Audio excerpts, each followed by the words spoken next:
Hello everyone. So in the last lecture हमने discuss किया था इलेक्ट्रोस्टैटिक फोर्स के बारे में, कूलॉम्ब्स लॉ के बारे में डिस्कस किया था। और हमने डिस्कस किया था कि भाई किसी भी पॉइंट चार्ज के ऊपर किस तरीके से दूसरा जो है चार्ज पार्टिकल फोर्स लगाता है, उसकी डायरेक्शन वगैरह एटसेट्रा कुछ बातें हमने डिस्कस की थी।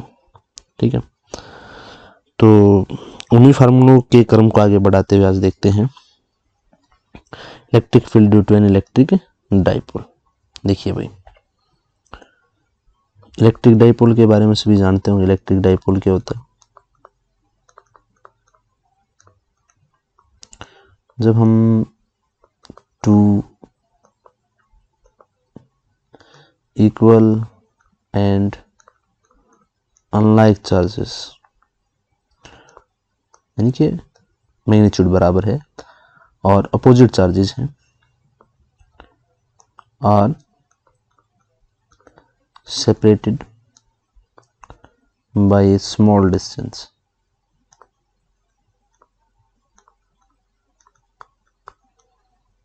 तो इस चीज को हम नाम देते हैं किसका? इलेक्ट्रिक डाइपोल का। ठीक है, इस डाइपोल का डाइपोल मोमेंट भी होगा, that is denoted by small p, which is a vector quantity, magnitude of either force into 2a. What is this 2a? This 2a is the distance between two charges. Clear? Direction जो 2a की direction है भाई, 2a की direction क्या है? तो हम dipole moment की डायरेक्शन कन्वेंशन लेते हैं from negative charge to the positive charge. This is the direction of what? This is the direction of our dipole moment. Understood? So basically why we choose the distance to a, तो dipole जब हम consider करते हैं तो इस तरीके से ये डाइपोल, सपोज कीजिए कोई डाइपोल है, इधर कोई माइनस क्यू चार्ज है, इधर कोई प्लस क्यू चार्ज है, ये पॉइंट ए पर चार्ज है, ये पॉइंट बी पर चार्ज है, तो इस डिस्टेंस को 2a लेते हैं। ठीक है, this distance is basically 2a. why? हम एक सेंट्रल पॉइंट भी कंसिडर करते हैं डाइपोल में, जिसको डाइपोल सेंटर भी बोलते हैं, सेंटर ऑफ द डाइपोल भी बोल देते हैं। तो इस सेंटर से दोनों ही चार्जेस का डिस्टेंस जो इक्वल हो जाता है, इसलिए हम इस डिस्टेंस को 2a लेते हैं और मैथमेटिकल कैलकुलेशंस कुछ हमारे लिए इजी हो जाती हैं। ठीक है, दैट्स वाई हम इसको 2a लेते हैं। ठीक है, तो ये तो बात थी डाइपोल की और डाइपोल के डाइपोल मोमेंट की। ठीक है, हमारा मूल प्रश्न था electric field due to an electric dipole. चलिए देखते हैं इसको भी। भाई ऐसा ना समझे कि जो डाइपोल है पर नेट चार्ज 0 है तो वो इलेक्ट्रिक फील्ड नहीं बनाता। ठीक है, इलेक्ट्रिक फील्ड लाइन्स हमने ड्रा की हुई है डाइपोल की वजह से भी, पॉजिटिव और नेगेटिव चार्ज की वजह से भी आप इलेक्ट्रिक फील्ड लाइन से ड्रा कर सकते हैं। ठीक है, सभी जानते हैं। ठीक है, तो हमारे लिए जो क्वेश्चन है वो है कि electric field due to an electric dipole, कितनी इलेक्ट्रिक फील्ड जो है उसकी जो वैल्यू है क्वांटिटेटिवली वो कितनी होगी। ठीक है, एक्सियल लाइन पर और इक्वेटोरियल लाइन पर, तो उसके ये फार्मूले हैं। ठीक है, एक्सियल लाइन के ऊपर इलेक्ट्रिक फील्ड की जो वैल्यू है that is given bye 2p upon में 4 pi epsilon naught r cube magnitude in the direction of normal vector p। ये नॉर्मल वेक्टर p वेक्टर क्या भाई? p वेक्टर के डाइपोल मोमेंट से जब आप p वेक्टर के डाइपोल मोमेंट से डिवाइड कर देंगे तो आप पाएंगे नॉर्मल वेक्टर। ठीक है, सभी जान रहे हैं नॉर्मल वेक्टर की बात हमने की थी. This is normal p vector, that is electric field is in the direction of the dipole moment. In case of equatorial line, yeah, if the point lies on equatorial plane, then the electric field, the formula of the electric field is given by this formula. ठीक है, here the negative sign indicate that the direction of the dipole moment or normal या कहीं से unit vector in the direction of dipole moment, उसकी direction और electric field की direction एक दूसरे के क्या है, अपोजिट्स हैं. ठीक है, इन्हीं का इस्तेमाल करके हमने किसी भी पॉइंट के ऊपर भी इलेक्ट्रिक फील्ड फाइंड आउट की है. तो हमने उसके लिए, आपको याद है, हमने डाइपोल को जो है, इलेक्ट्रिक डाइपोल को हमने रिजॉल्व कर लिया था टू वेक्टर्स में. तो ये कोई भी पॉइंट रिजॉल्व करने के बाद या तो रिजॉल्व वेक्टर्स के लिए, किसी एक वेक्टर के लिए इक्वेटोरियल लाइन पर होगा और दूसरे वेक्टर के लिए वो पॉइंट जो है एक्सियल लाइन पर होगा. और हम इन्हीं फार्मूलों की मदद से फाइंड आउट करते हैं कि उस पॉइंट पर इलेक्ट्रिक फील्ड कितनी होगी. तो इलेक्ट्रिक डाइपोल की वजह से इलेक्ट्रिक फील्ड निकालने के लिए हमारे पास ये दो फार्मूले हैं. ठीक है, इसी क्रम में एक हमारे पास बहुत ही इंपॉर्टेंट थ्योरम है, गॉस थ्योरम. तो गॉस थ्योरम क्या कहती है भाई, देखिए गॉस थ्योरम आपने दोनों में ही पढ़ने को मिलेगी, इलेक्ट्रोस्टैटिक्स में भी और मैग्नेटिक फील्ड के केस में भी. ठीक है, वहां भी हमने पढ़ा हुआ. तो भाई बी डॉट डी एस, ठीक है, is equal to Q upon में एप्सिलॉन नॉट. ठीक है, हालांकि ये कुछ हम बिल्कुल सिंप्लीफाइड फॉर्म यूज करते हैं, दिस इज इंटीग्रल फॉर्म. ठीक है, हायर क्लासेस में आप यहाँ चार्ज की बजाय बात करेंगे वॉल्यूम चार्ज डेंसिटी के टर्म्स में. ठीक है, चार्ज डेंसिटी के बारे में आप जानते ही, हमारे पास लैम्बडा, सिग्मा और रो, ये तीन तरीके की चार्ज डेंसिटी हो सकती हैं. Lambda is the linear charge density,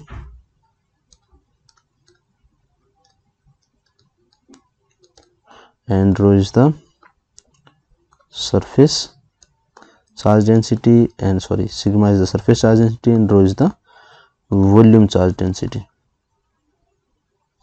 ठीक, और ये दोनों ही किस्म की चार्ज डेंसिटीज जो हैं वो लिखी जा सकती हैं in terms of volume charge densities, वो भी आप हाई क्लासेस में देखेंगे, लेकिन हमारे लिए फिलहाल इतना ही. इस फार्मूले को गौर से देखिए भाई.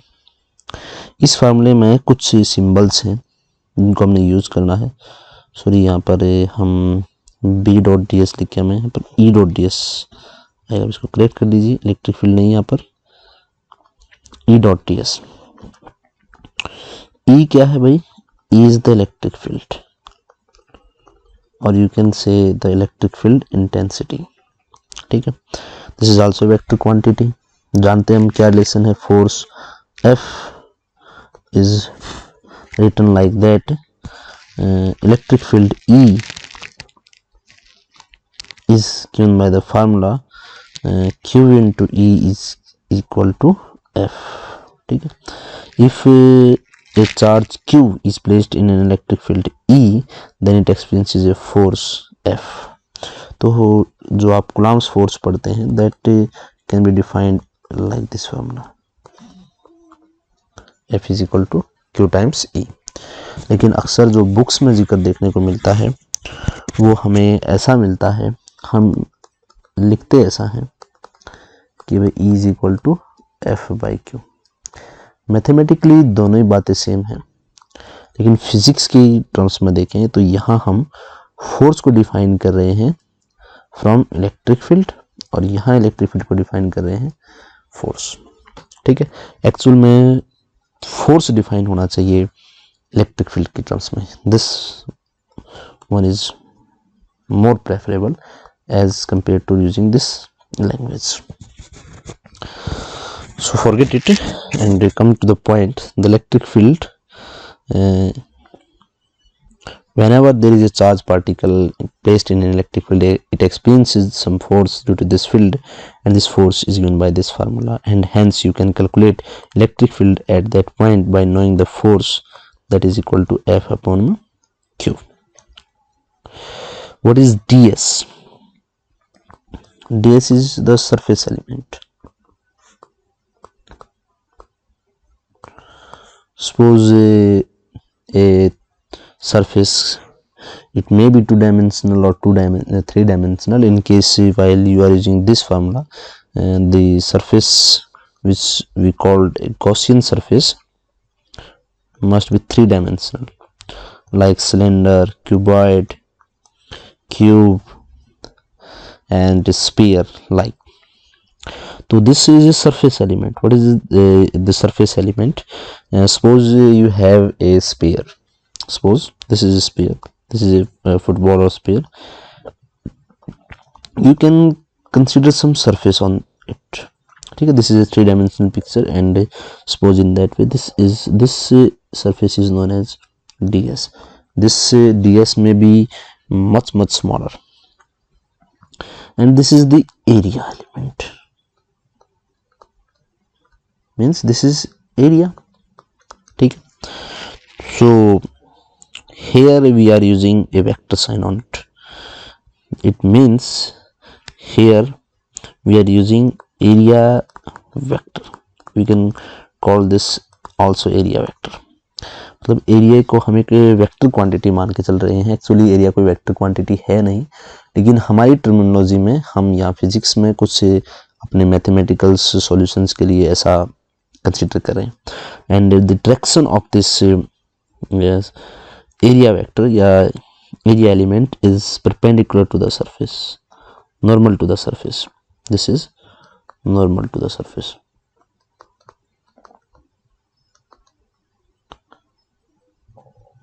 Actually you can write this ds vector is equal to ds magnitude of this surface, area of this surface, into n vector. This n cap is the normal vector या outward normal, आप ऐसा बोल सकते हैं, outward normal to the surface.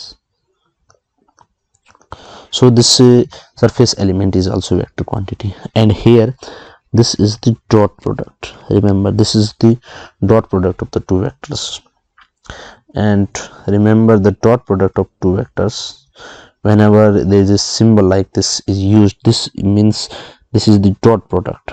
You can call it a scalar product, or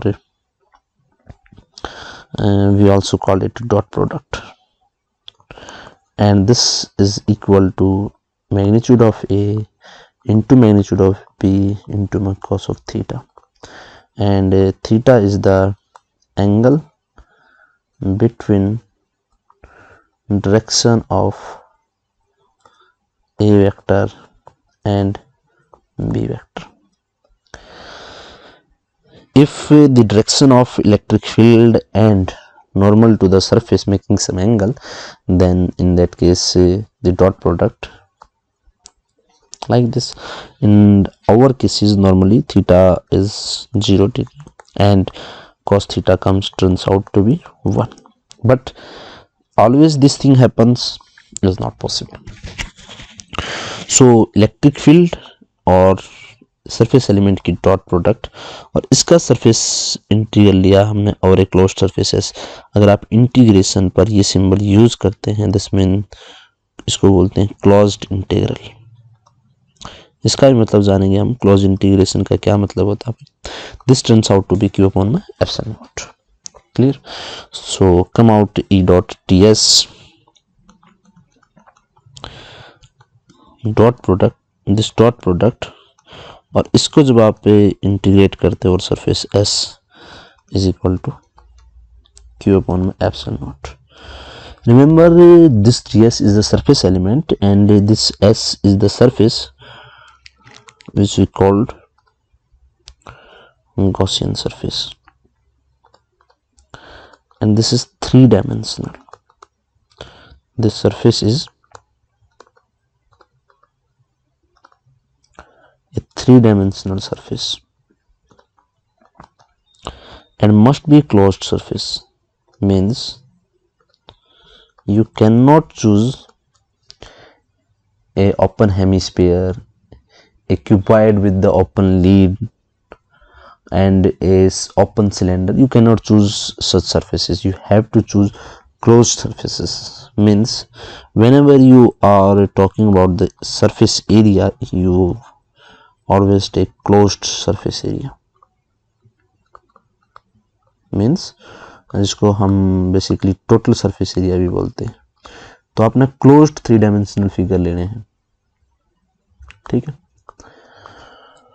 तो इस बात को भी आपने यहाँ पर ध्यान रखना है कि ये जो गॉसियन सरफेस है ये आपका लाइक एग्जांपल के तौर पर कोई क्यूबाइड हो सकता है, कोई क्यूब हो सकता है, कोई सिलेंडर हो सकता है, कोई कोन हो सकता है, कोई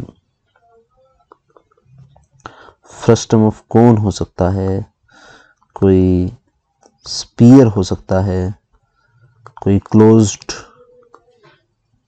क्लोज्ड हेमिस्फीयर हो सकता है। लेकिन आप कोई सर्कल चूज नहीं करेंगे, कोई रेक्टेंगल चूज नहीं करेंगे। This is a closed surface area. And remember also one thing, these are also closed surface. You cannot choose open surface. Because of this integral we are choosing the closed integral. Clear है? If you are choosing an open integral or open interval, you cannot apply this formula. Understand? And this q is the charge enclosed in the closed surface.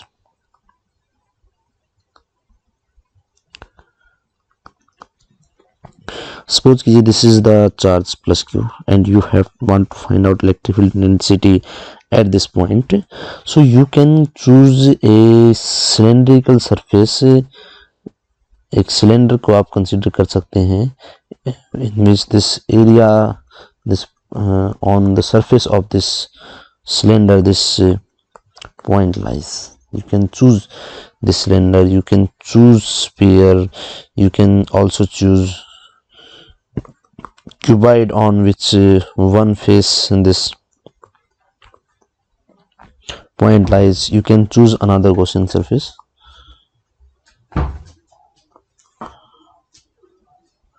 तो as such कोई Gaussian surface के choose करने पर कोई बाउंडेशन नहीं है। आप कोई आर्बिट्रेरी भी गॉसियन सरफेस चूज कर सकते हैं। लेकिन हम in most of the cases Gaussian surface जब चूज करते हैं तो सपोज कीजिए जब हम इस प्रोडक्ट को ओपन करते हैं तो हम दो बातों का ध्यान रखते हैं। एक तो जो ई की डायरेक्शन है और जो एन वेक्टर की डायरेक्शन है, इनके बीच में जो एंगल है थीटा वो 0 डिग्री बने या थीटा 90 डिग्री हो। हम कोशिश ऐसा चूज करने की करते हैं कि इन दोनों में ये रिलेशन हो थीटा में, ताकि हमारे लिए जो डॉट प्रोडक्ट है इसको खोलना आसान हो। दूसरा, हम कोशिश ये करते हैं कि at every point the surface E जो है वो या तो यूनिफॉर्म हो या वेनिश हो जाए, यानी कि 0 हो।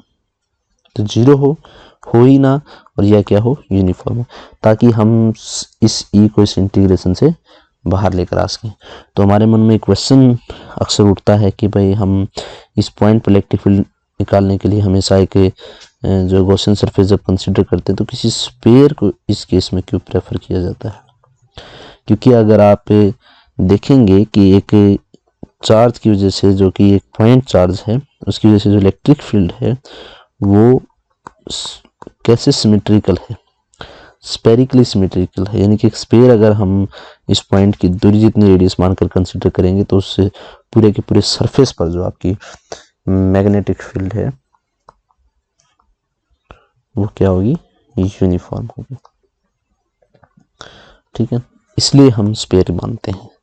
जब हम लाइन चार्ज, कोई भी लाइन के ऊपर इनफाइनाइट लॉन्ग वायर लेते हैं, उसके ऊपर चार्ज यूनिफॉर्मली डिस्ट्रीब्यूट करते हैं, तो स्फीयर कंसीडर नहीं करते हैं, सिलेंडर कंसीडर करते हैं। रीजन बिहाइंड इट कि इसके कर्व सरफेस के ऊपर जो इलेक्ट्रिक फील्ड है उसकी जो डायरेक्शन है that turns out to be uniform on every point. That's why we have choosed the cylinder. So Gaussian surface का जो चूज करने की जो बात है वो हम इन दो पॉइंट्स के ऊपर को फोकस करते हुए गॉसियन सरफेस चूज करते हैं। ठीक है, तो इस पॉइंट का भी हमने ध्यान रखना है। और क्लोज्ड इंटीग्रल मतलब हम ये जो जब इस सरफेस एरिया को इंटीग्रेट करके हम ये एस पुट करेंगे, इस टी एस का इंटीग्रेशन करेंगे, तो यहाँ पर याद रखें कि ये इंटीग्रेशन क्लोज्ड सरफेस के लिए हो रहा है। ठीक है। तीसरी मेन बात जो चार्ज है वो विद इन द सरफेस कितना है वो आपने देखना है। मान लीजिए ये कोई पॉइंट है, ठीक है, और ये आपका चार्ज प्लस क्यू यहाँ पर है। इस पॉइंट पी पर आप इलेक्ट्रिक फील्ड निकालना चाहते हैं। मान लीजिए मैं गॉसियन सरफेस ऐसा चूज कर लेता हूँ, this is our Gaussian surface, and try to apply this formula in this region. The charge enclosed is equal to 0, and this turns out that electric field at the point P is equal to 0. So remember one thing, this surface, the surface which is chosen in such a way that this surface enclosed the charge. But in many situations when we are choosing this Gaussian surface, we find that the charge enclosed by the surface is 0. In some cases this thing also happens. So you can choose the Gaussian surface, but in cases when the charge is there, you have to enclose that charge to find the electric field intensity due to this charge at point P. If you are choosing this Gaussian surface, then electric field is 0 at this point, but this we are not counting this charge. It means due to any other charge in this region, due to a charge, because there is no charge in this region, and due to this the electric field is at point P is 0. So in case while we are using this formula E dot ds, our closed surface, use these terms, and epsilon naught, you are knowing this is electrical permittivity of free space, and the value of electrical permittivity, we have discussed about the electrical permittivities in our last lecture. The value of the electrical permittivity, that is epsilon naught, is equal to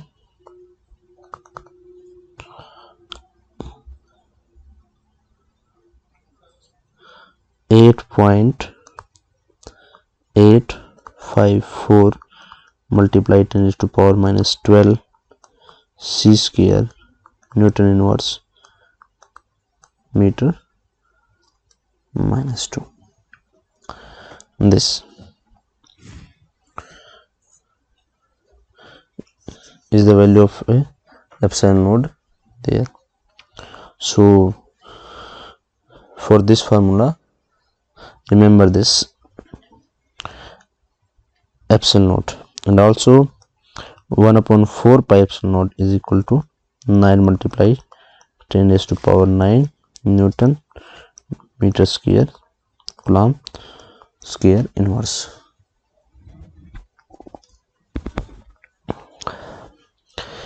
While using Gauss theorem, because our many questions are based on Gauss theorem, so remember this theorem also. And now we are considering whenever an electric dipole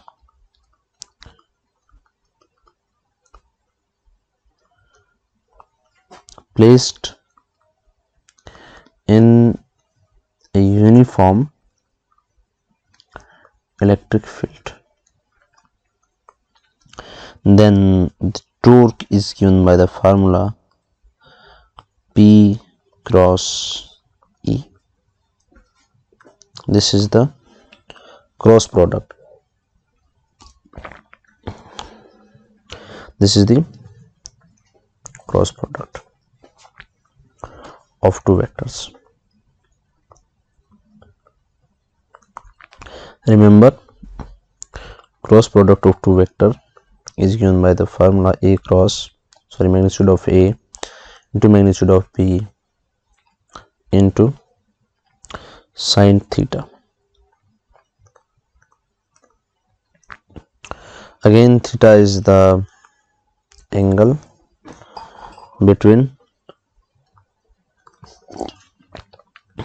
direction of A vector and B vector.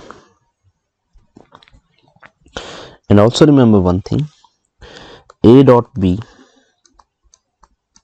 the resultant you are getting is another quantity, that is a scalar. For example, F dot ds या dx आप लिख लें, that is work. Here GW, this is a scalar quantity, this is scalar and this is dot product. But in case when there is a cross product, you are getting another vector, and the direction of this vector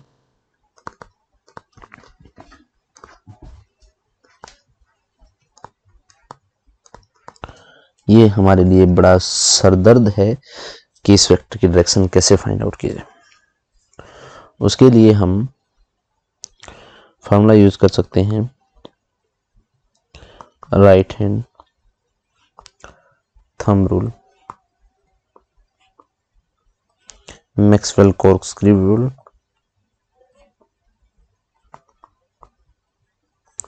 और कुछ फार्मूले।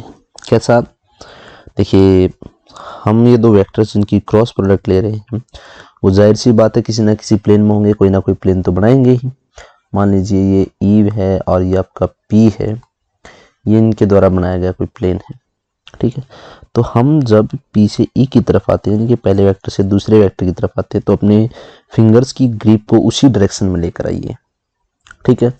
तो आप क्या पाएंगे कि जो इस केस में जो टॉर्क की डायरेक्शन है वो डाउनवर्ड है, ठीक है। तो ये जो टॉर्क इसका रोटेटिंग इफेक्ट होगा, तो ये अबाउट एक्सिस एक्ट करता है, या तो अपवर्ड एक्ट करेगा या डाउनवर्ड एक्ट करेगा, वो कैसे डिसाइड होगा, वो ये क्रॉस प्रोडक्ट डिसाइड करेगी, ठीक है। अगर आप ऐसा पाएं कि भाई P इधर है और E इस तरफ है, तो इधर चलें आप P से E, तो आप एंटी क्लॉकवाइज जा रहे हैं, तो टॉर्क की डायरेक्शन क्या होगी? अपवर्ड। यानी कि इस वेक्टर की डायरेक्शन इन दोनों वेक्टर्स से जिस प्लेन में लाई करें उसकी डायरेक्शन के हमेशा परपेंडिकुलर होती है, ठीक है। अब वो उस प्लेन के अपवर्ड होगी कि डाउनवर्ड होगी, इनवर्ड होगी कि आउटवर्ड होगी। ये जैसे कि आप डायरेक्शन देख रहे हैं, ये आउटवर्ड है और ये इनवर्ड डायरेक्शन है इस तरफ। ये हम आउटवर्ड और इनवर्ड के लिए सिंबल्स यूज करते हैं कई बार। तो मान लीजिए जिस प्लेन में आप पढ़ रहे हैं उसी प्लेन में P और E लाई करें, तो उसी प्लेन में P और E, मान लीजिए मैंने P और E ड्रा किए, तो मैं P से E की तरफ आऊँगा और आते हुए देखूंगा कि मेरा इनटू द प्लेन ये टॉर्क जो है वो इनटू द प्लेन होगा। और अगर P इधर है, E इधर है, तो मुझे एंटी क्लॉकवाइज चलना होगा और मेरा प्लेन जो टॉर्क की डायरेक्शन है वो आउटवर्ड होगी प्लेन से, यानी कि आप जिस कॉपी पे ऊपर लिख रहे हैं उसे आपकी तरफ होगी। तो you can use the simple rule like this. और मैक्सवेल कॉर्कस्क्रू रूल भी यही है भाई, कॉर्क को जब आप घुमाएंगे तो आपको पहले वेक्टर से दूसरे वेक्टर की तरफ जाना है। तो जब आप घुमाएंगे क्लॉकवाइज या एंटी क्लॉकवाइज, तो जब हम क्लॉकवाइज घुमाते हैं तो आपका जो कॉर्क है, सॉरी जो स्क्रू है, वो अंदर की तरफ धंसता चला जाता है, यानी कि डाउनवर्ड। और जब हम मान लीजिए उसको एंटी क्लॉकवाइज घुमा रहे हैं तो अपवर्ड। तो ऐसा आप समझ सकते हैं, ठीक है। तो टॉर्क की डायरेक्शन भी बहुत इंपॉर्टेंट होती है। कई बार हम उसकी बात ही नहीं करते क्योंकि यहाँ कहीं आपको दिख नहीं रहा है कि भाई क्या कहाँ है डायरेक्शन, कहाँ बात कर रहे हैं हम डायरेक्शन के बारे में, ठीक है। तो बेसिकली ये चीज़ भी यहाँ पर हम यूज करते हैं। और दो वेक्टर्स के बीच में एंगल फाइंड आउट करने के लिए भी हम इसी फार्मूले का इस्तेमाल करते हैं कि A dot B is equal to magnitude of A into magnitude of B into cos of theta. तो थीटा फाइंड आउट करने के लिए हम ए और डॉट बी निकालते हैं और इसको डिवाइड करते हैं कि मैग्नीट्यूड से into magnitude of the B, और इधर हम मोड लेते हैं। ये फार्मूला आप बहुतों बार इस्तेमाल करेंगे दो लाइंस के बीच में एंगल निकालने के लिए, जो कि 3 डायमेंशनल होंगी। जब आप 3 डायमेंशनल ज्योमेट्री पढ़ेंगे हम इसी फार्मूले का इस्तेमाल करते हैं। प्लेन्स के बीच में भी एंगल निकालने के लिए हम इसी फार्मूले का इस्तेमाल करते हैं। ठीक है, तो हमारे लिए क्रॉस प्रोडक्ट और डॉट प्रोडक्ट दोनों ही इम्पोर्टेंट है, यानी कि ओवरऑल इलेक्ट्रोस्टैटिक्स को समझने के लिए हमें वेक्टर्स की ज़रूरत है। तो वेक्टर्स का हमने यूज़ करना है। ठीक है, तो वेक्टर्स की मदद से हम जो काफ़ी सारी प्रॉब्लम्स अपनी सोल्व करते हैं। तो इसलिए फिजिक्स के लिहाज से, मैथमेटिक्स के लिहाज से ये जो चैप्टर है that is most important chapter. Clear है। और सिर्फ अगर फर्स्ट चैप्टर की बात की जाए तो इलेक्ट्रिक फील्ड जब आप किसी भी पॉइंट पर निकालने जाएंगे due to number of discrete charges, तो उसके लिए भी आप प्रिंसिपल ऑफ सुपरपोजिशन का इस्तेमाल कर सकते हैं। ठीक है, और हमने बात की है जो आपकी चार्ज डेंसिटीज है। ठीक है, तो चार्ज डेंसिटीज के फार्मूले आपको ध्यान होंगे ही। हमने 3 तरीके की चार्ज डेंसिटीज की बात की है, वो आपकी लैम्बडा, सिग्मा और पी। ये आप जानते हैं कि भाई लैम्बडा जो है that is linear charge density, this is your linear charge density, and this sigma is the surface charge density, and rho is the volume charge density. When densities are given, you can easily find out the direction of the the charge on the object. Clear है। अब आते हैं बात electric flux के ऊपर। Electric flux कैसे find out किया जाता है? देखिए, जो हमने एक गॉस थ्योरम देखी है वो इलेक्ट्रिक फ्लक्स का फॉर्मूला। एक्चुअली जो इलेक्ट्रिक फ्लक्स है through any surface, we are not talking about the closed surface, here may be the closed surface you can choose, but electric flux through any surface is given by the formula E dot ds, and you can integrate over which surface you want to find out this flux. ठीक है, there is no need to write the closed integral like this.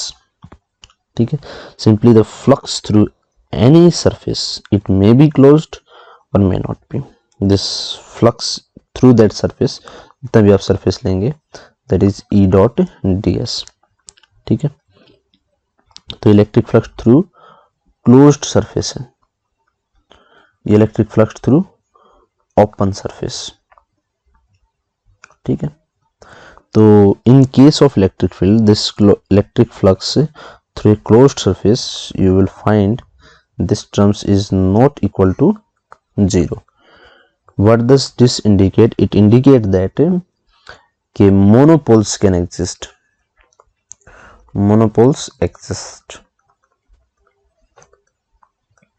means inside the surface you can take positive charge, there is no need that this charge should be balanced or so, and you can take some negative charge, and net negative charge may be possible inside the surface, or net positive charge may be possible inside the surface. But remember one thing, the charge enclosed by the surface may be positive or may be negative. यहाँ कोई ऐसा condition नहीं है कि जैसे हम बोलते हैं कि एटम इलेक्ट्रिकली न्यूट्रल होता है, एटम के अंदर टोटल नेट चार्ज 0 है, वैसी कोई कंडीशन यहाँ पर नहीं है। ठीक है, तो इस बात का भी आपको ध्यान रखना है कि इलेक्ट्रिक फ्लक्स को हम किस तरीके से फाइंड आउट करते हैं। ठीक है, ये जो इलेक्ट्रिक फ्लक्स है आपका, ये एक स्केलर क्वांटिटी है। क्लियर है, इस बात का भी ध्यान रखें कि जो फ्लक्स है that is a scalar quantity. Clear है। तो हम इसी की मदद से जो गॉस थ्योरम है उसको प्रूफ भी करते, वेरीफाई करते हैं और अपनी कई सारे जो है चीज़ें वो निकालते भी। चलिए जो कुछ फार्मूलेज हैं एप्लीकेशन से जो आपके आए हैं, एप्लीकेशन ऑफ गॉस थ्योरम से, उनको देखते हैं कौन कौन से फार्मूलेज हैं। देखिए ये हमारे पास कोई लॉन्ग इनफाइनाइट, ये इसके ऊपर पॉजिटिव चार्ज यूनिफॉर्मली डिस्ट्रीब्यूटेड है, ठीक है। This is infinite. मतलब इनफाइनाइट का क्या मतलब होता है वो भी हम समझेंगे। इनफाइनाइट लॉन्ग वायर और इस पर uniformly charge is distributed, charge is distributed. मतलब ये नहीं है कि किसी रीजन में ज़्यादा है कहीं कम, ऐसा नहीं है। इसकी चार्ज डेंसिटी है वो लैम्बडा, ठीक है, क्योंकि लैम्बडा ये लीनियर चार्ज डेंसिटी, ठीक है। इसको वायर की जो लेंथ है वो एरिया ऑफ क्रॉस सेक्शन के से अगर आप कंपेयर करें तो उसके केस में काफ़ी ज़्यादा बड़ी है, इसलिए हम इसको इसके केस में लीनियर चार्ज डेंसिटी कंसीडर कर सकते हैं। और जिस पॉइंट पर आप इलेक्ट्रिक फील्ड निकालना चाहते हैं, मान लीजिए इस पॉइंट पर निकालना चाहते हैं, तो ये पॉइंट कुछ दूरी पर तो होगा, इससे से परपेंडिकुलर कुछ डिस्टेंस होगा। Suppose that distance is r, तो ये डिस्टेंस जो r है that is also very small as compare to the length of the wire, and if this r is very small as compared to l, then you can say this wire is of infinite length, ठीक है। तो उस case में जो electric field है at this point p is given by the formula E is equal to 1/2 pi epsilon naught into r, ये magnitude है, and direction is given bye n cap. और ये n कैप क्या है भाई, इसको बोलते हैं रेडियल यूनिट वेक्टर, ठीक है। तो ये किस प्लेन में लाई करता है, कहाँ लाई करता है, in plane normal to the wire passing through the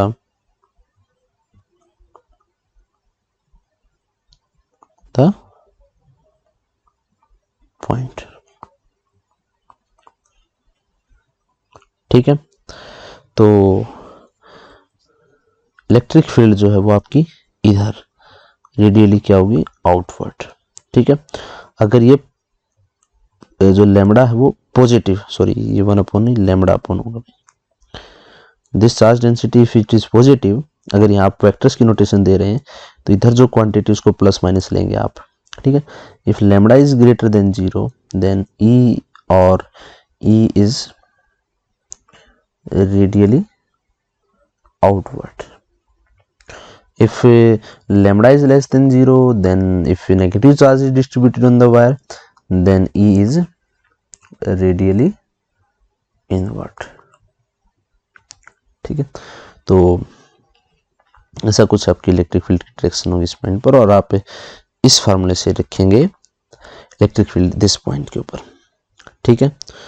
अब देखते हैं due to a plane sheet of charge, electric field due to a uniformly charged infinite plane sheet, infinite plane sheet कितना होगा भाई, मान लीजिए कोई इनफाइनाइट हमने प्लेन शीट ऑफ चार्ज से ली हुई है जिसके ऊपर की यूनिफॉर्मली चार्ज डिस्ट्रीब्यूटेड है, ठीक है। तो यहाँ हम गॉसियन सरफेस कंसीडर करेंगे, ठीक है। वो कोई सिलेंडर हो सकता है और कोई क्यूबाइड भी हो सकता है, ठीक है। तो इस शीट से कुछ दूरी पर आपका कोई पॉइंट है P। Again this distance, suppose this distance is x और r यू कैन से। तो ये जो डिस्टेंस r या x जो आप ले रहे हैं, तो वो डिस्टेंस जो है आपका, वो इस शीट के डायमेंशन से काफ़ी कम है। r is very less than as compared to length or breadth, so you can say this sheet is infinite plane sheet।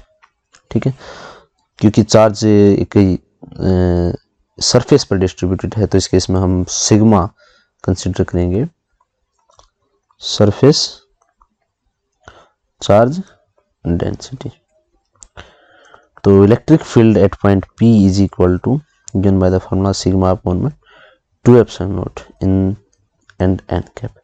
n cap again this is n cap. ठीक है, और अगर सिग्मा पॉजिटिव है तो E, फिर से E की जो डायरेक्शन होगी वो अवे फ्रॉम द प्लेट होगी, is directed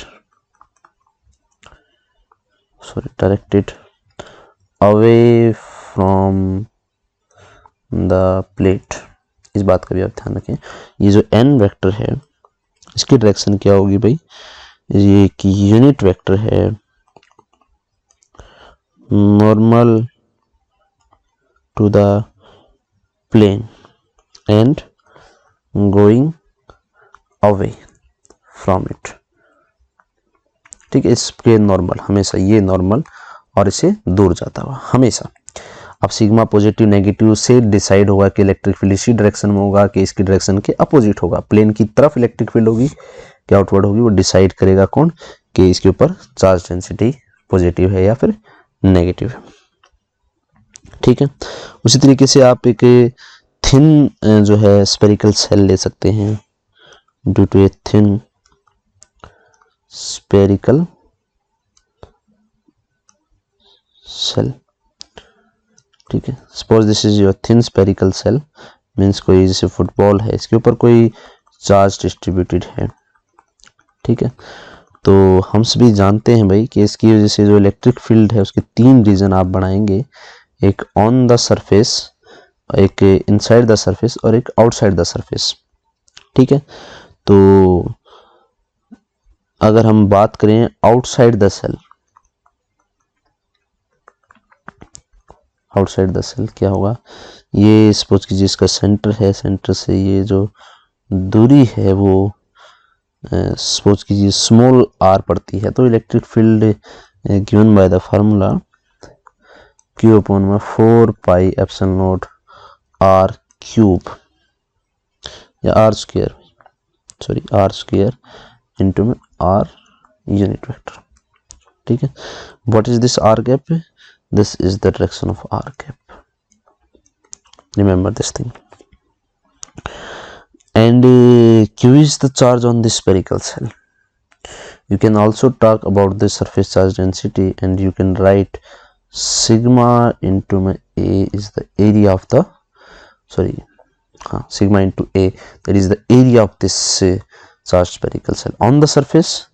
this electric field is equal to sigma into area upon 4 pi epsilon naught into capital R square, and again this is radially outward at this point, this is maximum।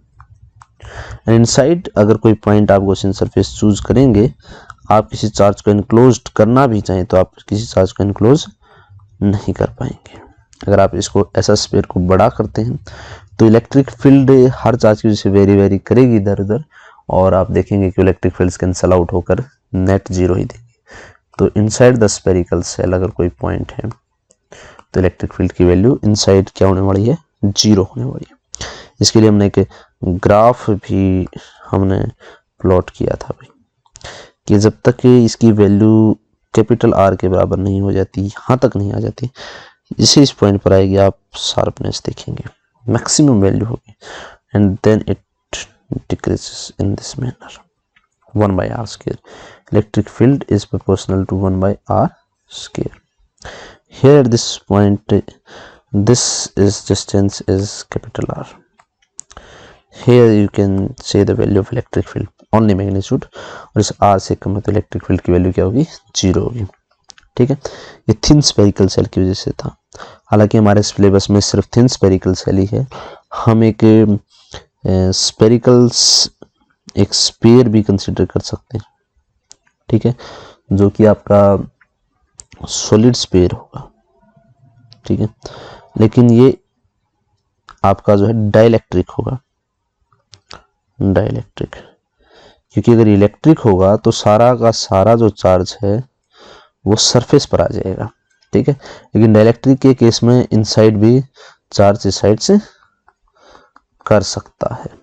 ठीक है, तो भाई outside और surface पर तो electric fields के फार्मूले वही रहेंगे, क्योंकि एक स्पेरिकल सेल के जैसा ही काम करेगा, लेकिन अंदर की तरफ अब चार्ज आपको निकालना पड़ेगा कि कितना चार्ज एनक्लोज्ड है, तो उसके लिए आपको वॉल्यूम चार्ज डेंसिटी देगा।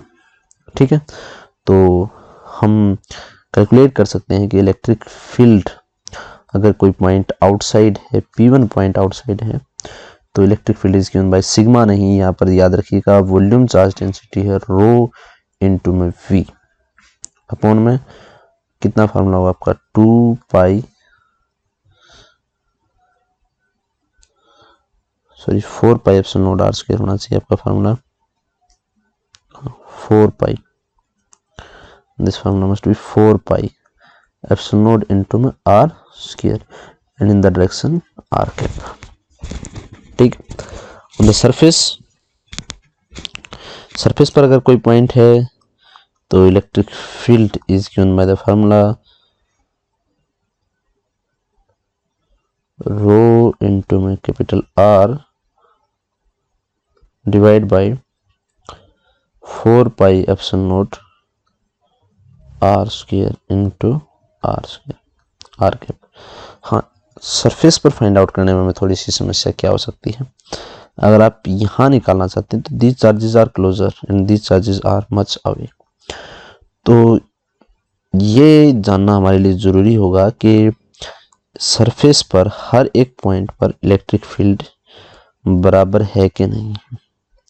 तो देखिए, अगर ये पूरी तरीके से परफेक्टली सिमेट्रिक है तो कोई भी रीजन आप लें, कोई भी रीजन आप कंसिडर करें, कोई भी रीजन आप कंसिडर करेंगे, हर रीजन के लिए चार्ज की सिमेट्री अगर उतनी ही रह रही है तो आप इस फॉर्मूले को आपको यूज कर सकते हैं। इनसाइड क्या होगा भाई, is equal to rho into में, सॉरी ये वॉल्यूम है भाई, यहाँ पर आर नहीं वॉल्यूम है, वॉल्यूम अब की बार चेंज हो जाएगा 4/3 पाई, मान लीजिए आप आर प्राइम यूज करें, आर प्राइम क्यूब अपॉन में 4 पाई एप्सिलॉन नॉट इनटू में आर स्क्वायर, ये आर डैश का स्क्वायर हो जाएगा पर इनटू में R cap, R prime cap. इस बात का ध्यान रखेंगे कि जो क्यू है चार्ज एनक्लोज्ड, हम इस चार्ज की बात नहीं करेंगे जो सरफेस से बाहर आ गया है, हम बात करेंगे सिर्फ कौन से चार्ज की जो इनसाइड द सरफेस है। ठीक है, तो उस केस में जो आपका Q that is rho into में वॉल्यूम, और वॉल्यूम कितना होगा क्योंकि स्पेयर है 4/3 pi R cube, this is the charge enclosed. ठीक है, तो ये हमारे पास कुछ फार्मूलेज थे। ठीक है, और इसमें आपके कुछ क्वांटाइजेशन के फार्मूले भी आप ऐड कर सकते हैं, क्वांटाइजेशन ऑफ चार्ज,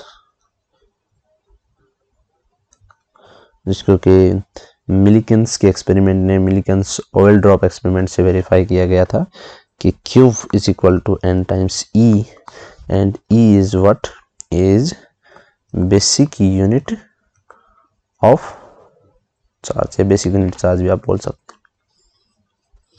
और इस E की वैल्यू जो है वो 1.6 इंटू 10⁻⁻19 कूलम्स। ठीक है, तो चार्ज हमेशा क्वांटाइज्ड होगा। तो कई बार हमसे ऐसे क्वेश्चन पूछे जाते हैं कि इतना चार्ज एग्जिस्ट करता है कि नहीं, कि 2 कूलम चार्ज एग्जिस्ट करता है नहीं, 3 कूलम चार्ज एग्जिस्ट करता है कि नहीं, 4 कूलम चार्ज एग्जिस्ट करता है कि नहीं, 4.5 कूलम चार्ज एग्जिस्ट करता है कि नहीं। तो यहाँ हम 4.5 पुट करेंगे, या n देखेंगे, ये जो n है वो एक इंटीजर आना चाहिए। ठीक है, अगर ये एक इंटीजर आता है तो in that case you can से this charge, this much charge exist, और if this is not an integer this much charge cannot exist। कि ऐसा नहीं हो सकता है कि एक सरफेस से आधा इलेक्ट्रॉन इधर चला गया हो और हाफ इलेक्ट्रॉन इधर ही रह गया हो, ठीक है। जाना होगा तो पूरा ही इलेक्ट्रॉन जाएगा और नहीं तो नहीं। इट मीन्स चार्ज क्या आपका क्वांटाइज्ड है। इसको मिलिकन्स ऑयल ड्रॉप एक्सपेरिमेंट, सिर्फ इतना ही याद रखना है। क्या था ये एक्सपेरिमेंट, उसको आपको दोहराने की जरूरत नहीं है, ठीक है। उसके हिसाब से हमने इसको जो है वेरीफाई भी किया था कि जो आपका चार्ज क्या है क्वांटाइज्ड है, ठीक है। तो यहाँ हमने बेसिकली कुछ फार्मूले जो आपने दोहराए हैं उनको हमने जो है मेमोराइज करना भाई, ठीक है। तो this is all about the formulas which we have to use in while solving the numerical problems। तो नेक्स्ट लेक्चर्स में हम जो है अपने न्यूमेरिकल्स प्रॉब्लम्स को सोल्व करेंगे और इन फार्मूलाज को माइंड में रखेंगे। आज के लिए इतना ही। Thank you, have a nice day.